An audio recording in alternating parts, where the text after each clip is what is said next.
Bonsoir. Donc, j'espère que tu vas bien et j'aimerais te faire une vidéo sur ce que je crois avoir compris de la blessure d'incarnation et de qui nous sommes. Je te le dis par avance, j'ai pas eu toutes les informations, mais je tiens quand même à te partager certaines informations que j'ai eues. Donc, une fois, en fait, je ne me souviens plus si c'était dans un rêve ou si c'était juste une prise de conscience comme ça qui m'arrive. Je suppose que les prises de conscience qui m'arrivent comme ça, certaines personnes doivent appeler ça des rêves lucides. Je ne sais pas, parce que je ne sais pas ce que c'est un rêve lucide. Par contre, c'est sûr que c'est quelque chose que j'ai vu au niveau de mon troisième œil. C'est vraiment comme un éclair de conscience qui m'a traversé, à savoir qu'est-ce que nous sommes, qui nous sommes. En fait, comme je te le dis, et souvent, on est une conscience, oui, sauf que d'après ce que j'ai cru comprendre, de ce que j'ai vu et ce que j'ai ressenti, dans notre conscience universelle individualisée, c'est-à-dire que c'est exactement la même conscience que celle de l'univers ou de Dieu, appelle ça comme tu veux, sauf que ça, moi, c'est ma conscience universelle, individualisée, c'est comme, mettons, une goutte d'eau dans l'océan. L'océan étant tout ce qui est, l'océan étant la conscience universelle, étant l'énergie de création ou l'énergie divine, le tout, tout.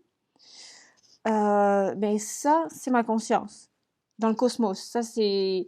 À chaque fois que j'ai des images comme ça, il n'y a pas de couleur. C'est dans le noir, c'est dans le cosmos, mais je sais que c'est moi, je sais que c'est une conscience parce que je le ressens. Et donc, nous sommes ça. Et à un moment donné, donc, pendant cette prise de conscience, donc, je suis ça. Je suis une conscience universelle individualisée et je ressens à l'intérieur de moi un mouvement, une vibration très rapide qui fait que je bouge. Ça chauffe, ça fait de la chaleur et pouf, je me réveille, je suis incarnée. Et là, en fait, ce que j'ai vu, ce que j'ai ressenti, c'est que à un moment donné, dans la conscience individualisée, mettons, si on reprend l'exemple de la goutte d'eau dans l'océan, ben, toutes les molécules, c'est du H2O.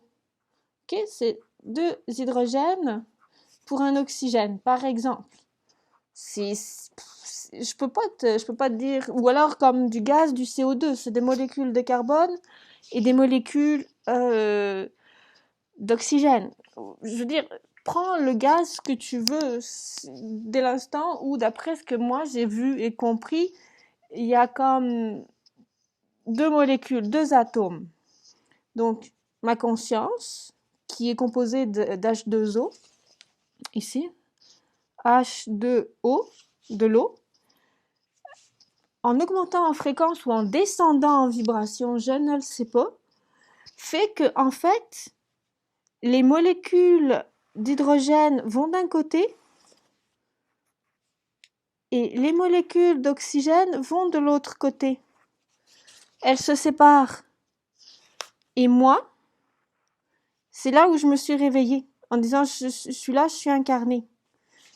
Ça c'est moi. Moi.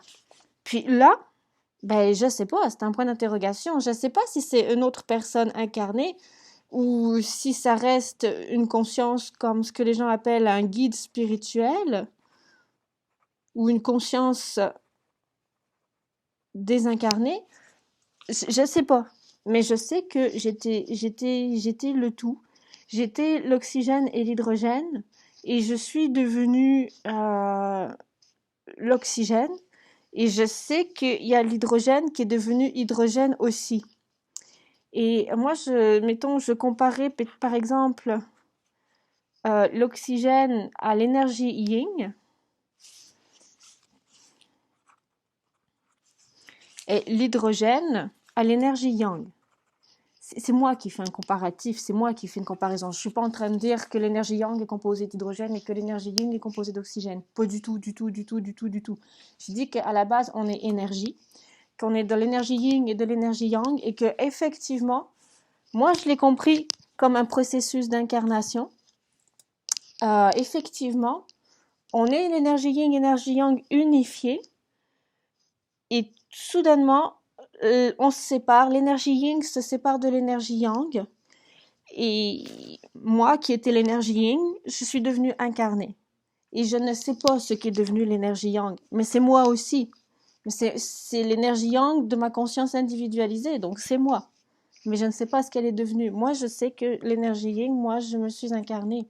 Et je sais qu'il y a une autre embranchement de moi qui est l'énergie yang.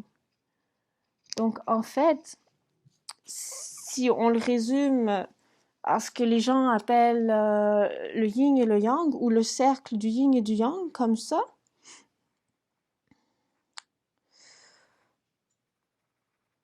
fait que, par exemple, moi qui suis l'énergie yin, j'ai dans mon chakra du cœur un tout petit échantillon de mon énergie yang. Un tout petit échantillon de mon énergie yang, je l'ai dans mon chakra du cœur. Et ça veut dire aussi que, imaginons que mon énergie yang se soit incarnée, mais ça veut dire que cette personne qui est une énergie yang, dans son chakra du cœur, elle a ma signature vibratoire, la mienne. Pourquoi la mienne? Parce que je suis lui ou je suis elle. Cette personne a ma signature vibratoire dans son chakra du cœur. Donc ça, la conscience universelle individualisée qui à un moment donné probablement descend en vibration et s'incarne, je l'ai eu en conscience. Je l'ai eu, c'était une prise de conscience. Ensuite,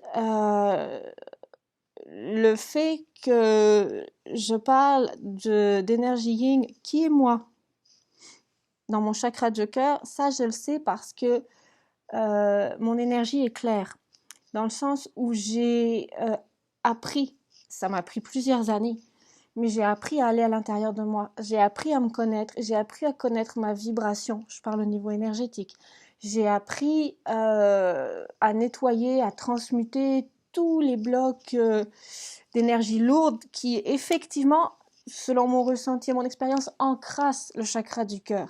Ça se colle vraiment au niveau du chakra du cœur et ça m'a pris plusieurs couches et couches et couches de nettoyage énergétique de différentes blessures, parce que moi, c'est au niveau du chakra du cœur que je ressens le plus les émotions. Mais ça m'a pris des couches et des couches et des couches de nettoyage, parce qu'il y avait des couches et des couches de blessures, de peines, de blocs énergétiques plus denses, avant de réussir à distinguer clairement, nettement, cette signature vibratoire à l'intérieur de mon chakra du cœur qui est la mienne. C'est à l'intérieur de moi et selon cette prise de conscience que j'ai eue, je sais que c'est moi, je sais que c'est mon énergie masculine, incarnée ou pas, que je ressens. Et je trouve ça normal d'ailleurs que d'avoir, moi, une petite trace de cette énergie masculine à l'intérieur de mon chakra du cœur. Parce que dans ma vision des choses, si c'est un processus d'incarnation, ou alors en tout cas si c'est un processus avant l'incarnation, parce que j'ai eu aussi une autre vision, donc si c'est vraiment un processus de préparation à l'incarnation, parce que nous sommes mâles et femelles, nous sommes hommes et femmes à la fois, nous sommes yin et yang, nous sommes masculins, féminins. Puis c'est normal, une goutte d'eau là est composée d'oxygène et d'hydrogène.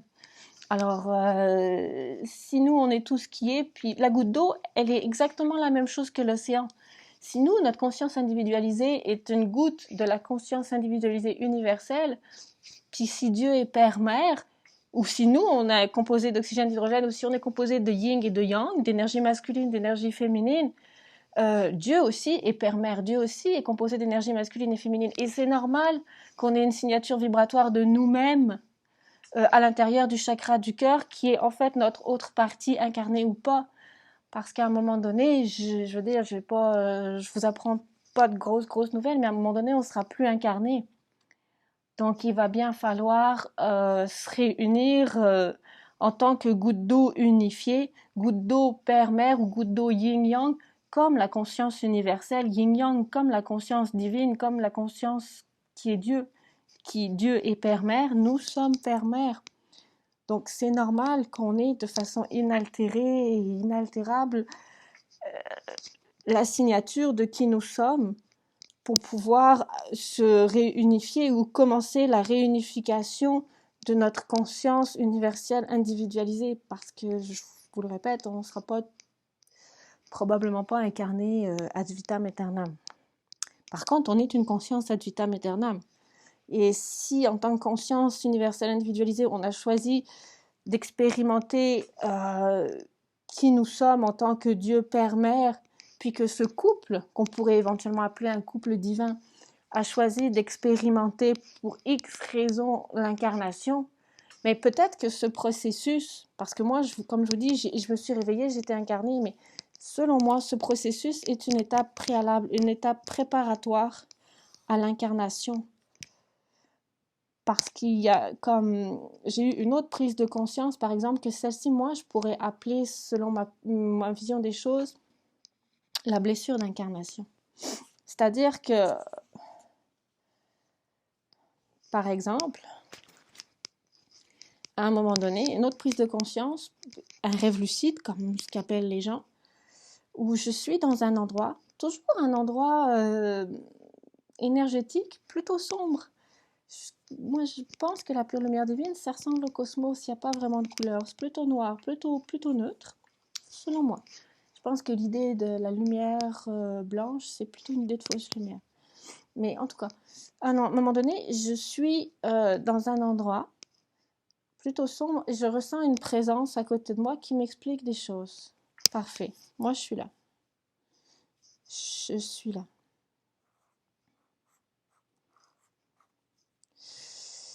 Ça c'est moi, hop là. C'est moi, j'ai une poitrine, ça c'est moi. La présence est ici. La présence qui m'explique des choses, c'est une conscience, est ici. Là, il y a comme un rocher ou une salle et il y a qui arrive vers moi. Moi, je suis l'énergie yin. J'aurais pas dû faire un dessin comme ça, c'est pas le plus beau du monde. Je suis pas le meilleur dessinateur au monde. Moi, je suis l'énergie yin de la conscience universelle individualisée. Il y a comme l'énergie yang, mais qui est moi, qui arrive. Il est là. Il arrive. Il vient vers moi. Et en fait, la façon dont on se rapproche, tous les deux, et c'est usuel, hein, c'est comme ça, et c'est toujours comme ça que ça marche, c'est par le chakra du cœur. Ça fait comme un vortex, et il se rapproche de moi. Et quand il se rapproche de moi, je sais qui il est, je sais que c'est ma partie yin, que c'est ma partie yang, je sais que en fait, il y a eu que lui, il y aura toujours que lui, et ce sera toujours lui. Je veux dire, il n'y a pas de place dans mon chakra du cœur pour une autre personne, pour une autre énergie yang. C'est juste pas possible. La place n'y est pas. Il prend toute la place. Il est tout ce qui est pour moi. Et on se rapproche par l'énergie du chakra du cœur. Ça va très très vite. Et quand il se rapproche, ce que je fais moi, c'est que je lui plante mon épée en plein cœur. Magique, hein, me direz-vous. Ben oui, mais non. Moi, je suis persuadée, en fait, de ça. C'est que je pense qu'en faisant ça, en fait, j'ai provoqué une descente vibratoire tellement forte chez lui, tout comme chez moi, que c'est ça qui provoque le processus d'incarnation. Moi, j'appelle ça une blessure d'incarnation. En lui plantant mon épée dans le chakra du cœur, moi, je lui crée parce qu'il ne le sait. Moi, je viens d'être informée de quelque chose qu'il faut y aller, ou c'est maintenant, où tu dois choisir. C'était ça le message de la personne, de la conscience à côté de moi. Tu dois choisir.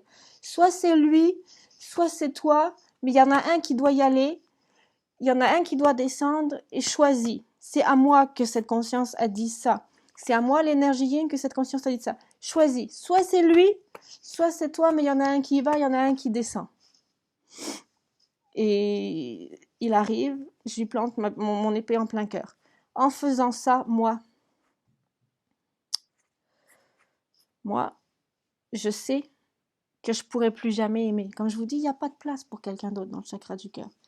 Je sais qu'il y a personne, que je pourrai plus jamais aimer toute ma vie.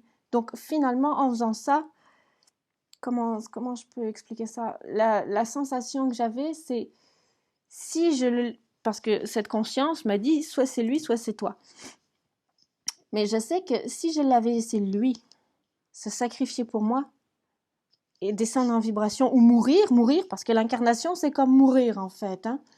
Donc si je l'avais laissé lui se sacrifier pour moi et mourir, parce que je sais que c'est ce qu'il aurait fait, moi, j'aurais plus jamais été capable d'aimer toute ma vie. Je l'aurais perdu. J'aurais perdu tout ce qui est tout, tout, tout ce qui est tout pour moi.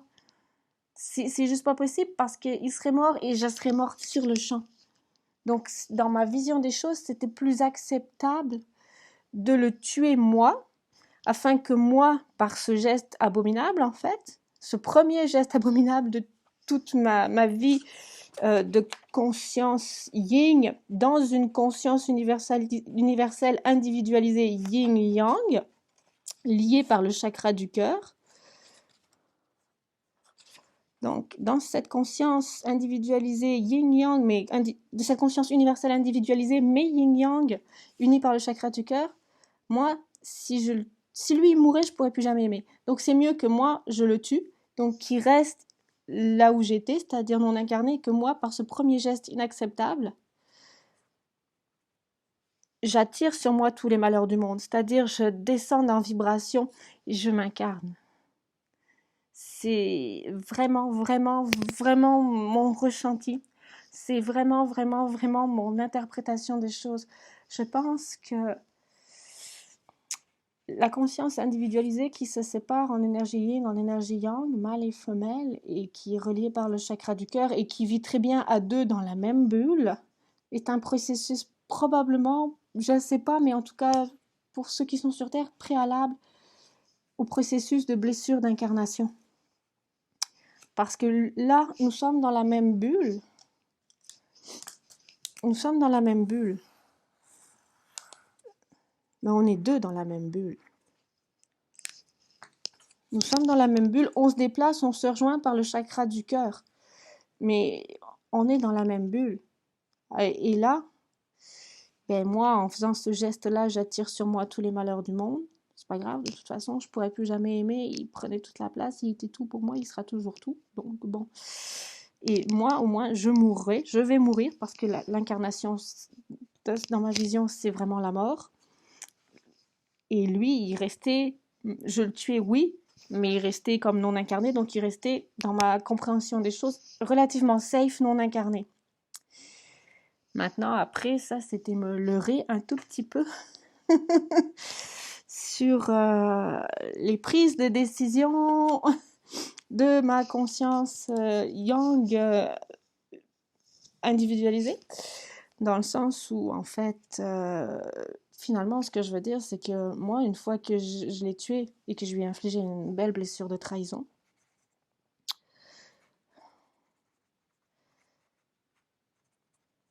et que moi, je me suis infligé une belle blessure d'injustice, choisie, ah, c'est qui, c'est lui, c'est moi, ok, mais finalement, on doit mourir tous les deux. C'est soit on meurt tous les deux parce qu'il se sacrifie pour moi et moi je meurs, soit je suis la seule à mourir, parce que oui, je le tue, mais je sais qu'il ne mourra pas, en fait, parce qu'il est une conscience, mais moi, par contre, en m'attirant tous les malheurs du monde sur la terre comme incarné, je vais mourir pour vrai. L'incarnation, c'est la mort pour les esprits, pour les consciences. Donc, bon, mais c'était pas juste. C'est soit on meurt tous les deux, soit je le perds à jamais, soit c'est moi seul qui meurs. Bon, dans ma vision des choses, c'était moi seul qui allais mourir, ce qui n'a pas été le cas. Dans le sens où cette conscience yang a aussi ses choix à faire, ses décisions à prendre, puis c'est tout. Donc, ça veut dire que cette conscience yang, si elle décide de s'incarner, elle va s'incarner aussi. Mais ça, moi, je me suis infligé une blessure d'injustice terrible. Et je lui ai infligé une blessure de trahison terrible. Et ça, vraiment, selon ma compréhension des choses, c'est le processus d'incarnation. Les blessures initiales d'incarnation, la trahison et l'injustice. Et voilà. Après, il y en a qui disent aussi, les flammes jumelles, ils ont la blessure d'injustice ou de rejet, de trahison à soigner. Non, non, non, les flammes jumelles, ça, pour moi, ça n'existe pas. Ce que je veux dire, c'est que quand deux consciences, une yang et une yin, séparées, là, commencent à digérer leurs émotions, commencent à guérir leurs blessures, à un moment donné, selon ma vision des choses, tu transmutes les blessures de l'enfance, tu t'élèves en vibration, donc tu prends plus de prise de conscience. Tu transmutes les blessures de l'âme aussi, là, qui sont des ancrages aux annales akashiques de fausses lumières. Poup, poup, poup, poup. Tu t'élèves en vibration. Puis, à chaque fois que tu t'élèves en vibration, tu rejoins de plus en plus ton esprit de pure lumière divine, parce que quand même, faut pas exagérer, c'est une fréquence vibratoire assez haute. Et plus tu t'élèves en vibration parce que tu transmutes des blessures dans ton champ énergétique, parce que tu transmutes des blessures au niveau de ton âme, ben, les choses les plus lourdes que tu vas pogner en premier au niveau de ta pure lumière divine, de ton esprit, de ton soi supérieur, ben, c'est la blessure d'incarnation. C'est cette blessure-là aussi que tu vas prendre, parce qu'au niveau de la densité, c'est la première que tu vas taper. Par exemple, tu es un être humain, ton champ, ça c'est ta pure lumière divine, ça c'est ton champ énergétique. Ton champ énergétique est propre, il brille. Wow. Ok, ton âme, eh ben, tu t'es tapé toutes les cycles d'incarnation, les pseudo-cycles d'incarnation, parce que ça n'existe pas, mais tu as nettoyé toutes les blessures de ton âme, t'es propre. Wow. Au niveau de ton soi supérieur, la première blessure que tu vas poigner, c'est la blessure d'incarnation.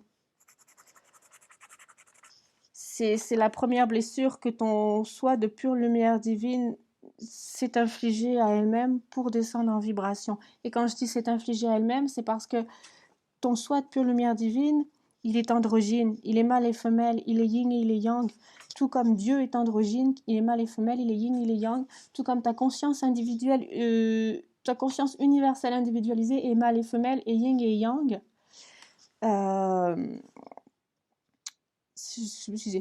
Donc, ben voilà. Je me suis perdue, mais ça. Dieu est androgyne, il est mâle et femelle, il est yin et yang. Ta conscience universelle individualisée est mâle et femelle et yin et yang, à l'image de Dieu. Quand tu t'incarnes, tu infliges à ton yang une blessure. Je pense que c'est l'énergie yin aussi qui inflige à l'énergie yang la blessure de trahison. Pourquoi? Parce que c'est la plus sensible au niveau des énergies. Donc, c'est celle qui va être informée le plus rapidement de la décision à prendre. Si maintenant c'est l'incarnation, elle va le ressentir le plus rapidement parce que c'est elle, l'énergie yin, c'est la plus sensible aux énergies. Et fatalement, j'aurais envie de dire, probablement que c'est elle par amour. Hein, parce que c'est vraiment pas une trahison. Hein, c'est vraiment par amour.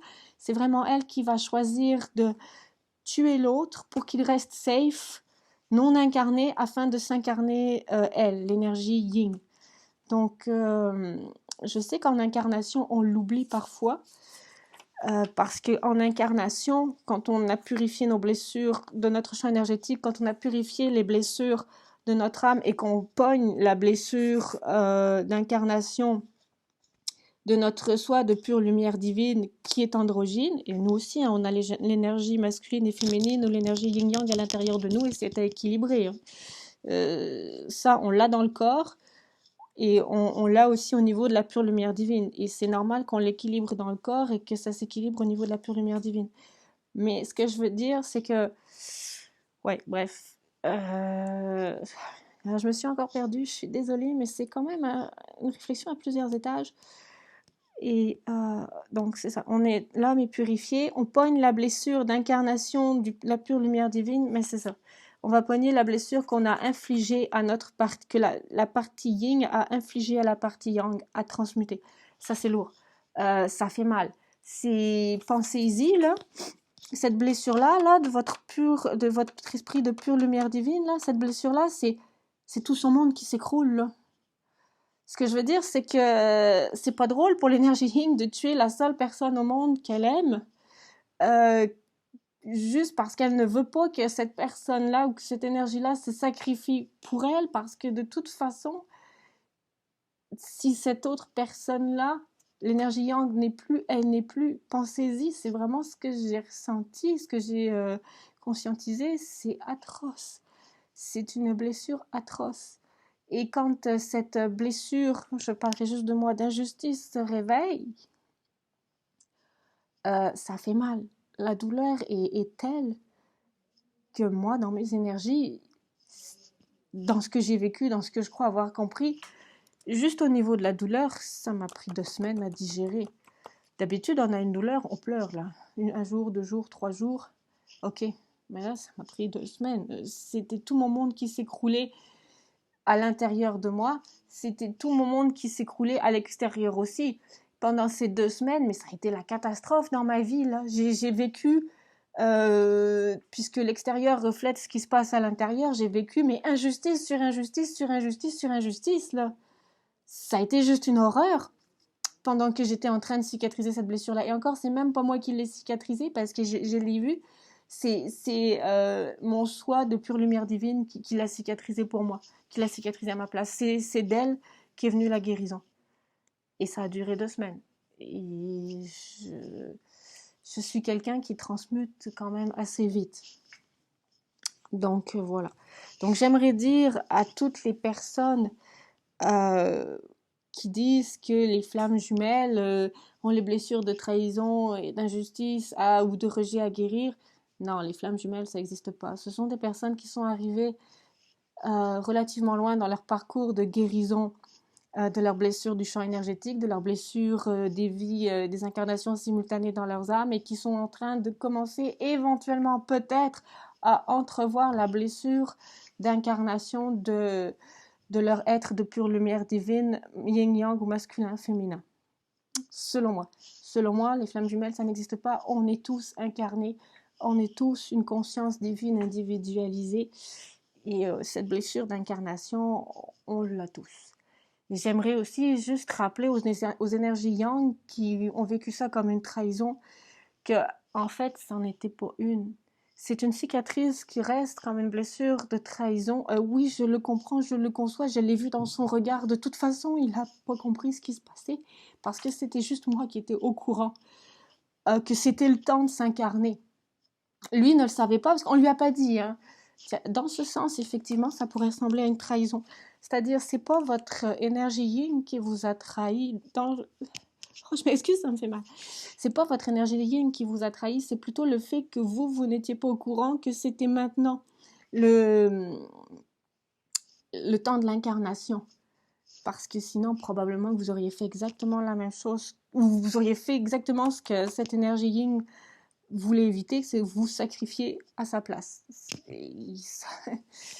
Bref.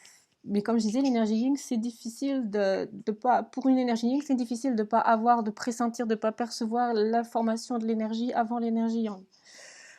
Donc, mais ça, j'essaierai de vous faire une vidéo sur le couple divin, par exemple. Ma façon des choses, ma vision du couple divin. Donc, c'est ça. Pour ce qui est des énergies yang qui sont en train de guérir de leurs blessures d'incarnation, selon ma vision des choses, oui, ça ressemble à une belle blessure de trahison, mais en fait, c'est une blessure d'incarnation. Voilà. Bonne soirée. Au revoir.